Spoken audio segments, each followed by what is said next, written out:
Ciao ragazzi, benvenuti nel nostro canale. Io sono Wendy e oggi parleremo di un argomento che toccherà le corde del vostro cuore e della vostra casa, l'aspirapolvere. Sapevate che ci sono errori comuni che molti di noi commettono quando usano questo indispensabile alleato alle pulizie? In questo video vi mostreremo i 5 errori più frequenti e come evitarli per ottenere risultati impeccabili e anche qual è il marchio della mia. Non fermatevi, perché la pulizia perfetta non esiste, ma potete iniziare proprio da qui, aprendo le finestre per far prendere aria alla nostra casa e facendo i letti. Dopodiché diamo via al primo errore: spolverare dopo aver passato l'aspirapolvere. Se passi l'aspirapolvere prima di spolverare le superfici, rischi di trovarti con polvere sul pavimento appena pulito. Prima superfici alte, tavoli, librerie e poi l'aspirapolvere.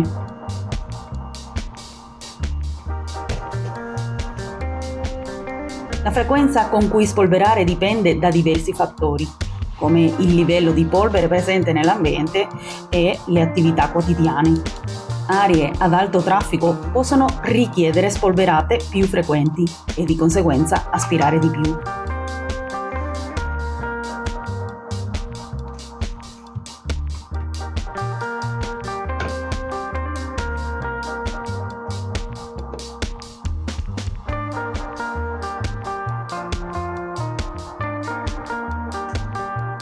Ti racconto brevemente che la mia aspirapolvere ne ha già più di 2 anni.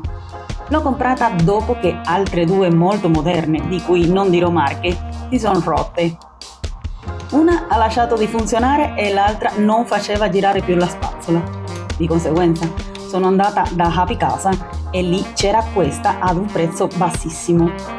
Ma aveva tutto quello che volevo.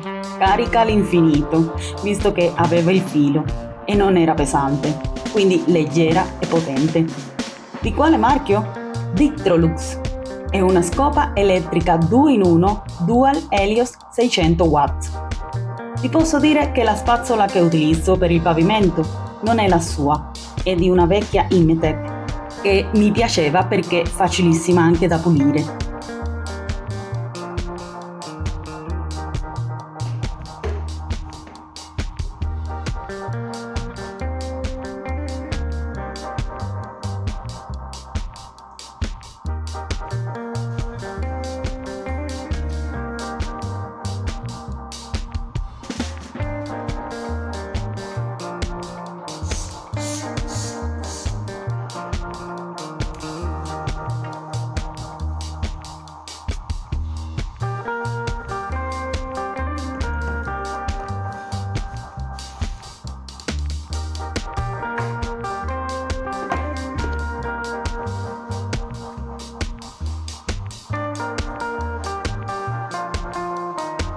Allora io continuo con le mie pulizie, ma ricordiamo, dopo spolverare, passare l'aspirapolvere.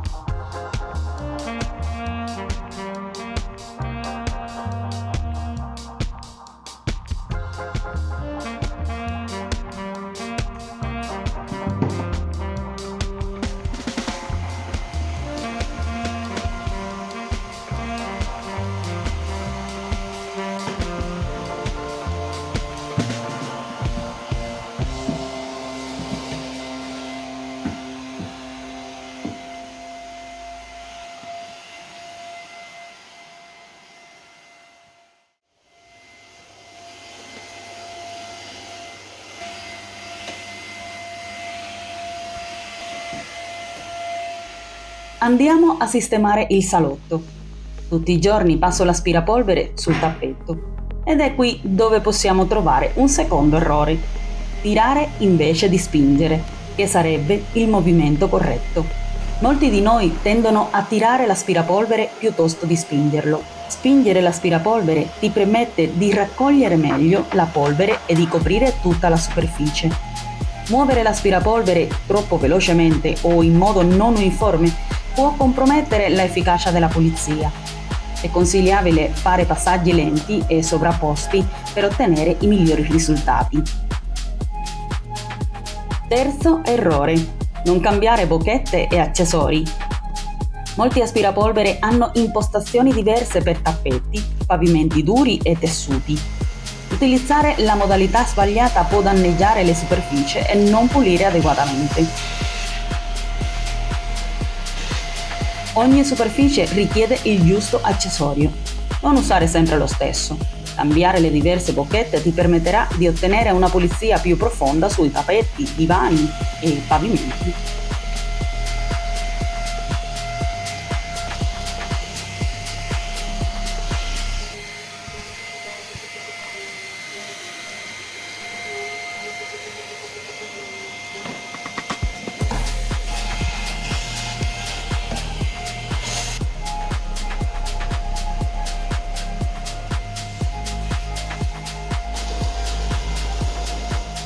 Quarto errore: usare l'aspirapolvere con il sacchetto o il recipiente per lo sporco pieno.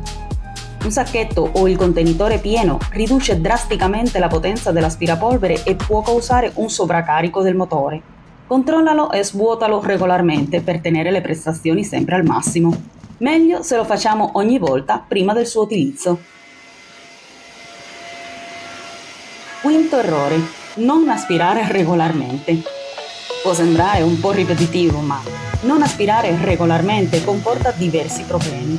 Prima di tutto, accumula polvere, allergeni e batteri che possono influire sulla salute respiratoria, causando allergie e problemi come l'asma.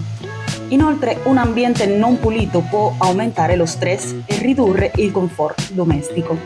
Infine, la mancata pulizia può danneggiare pavimenti e mobili nel lungo termine. Mantenere una routine di pulizia regolare è essenziale per la salute e il benessere generale. Speriamo che questo video vi sia stato utile e che vi abbia fatto riflettere su come utilizzare al meglio il vostro aspirapolvere.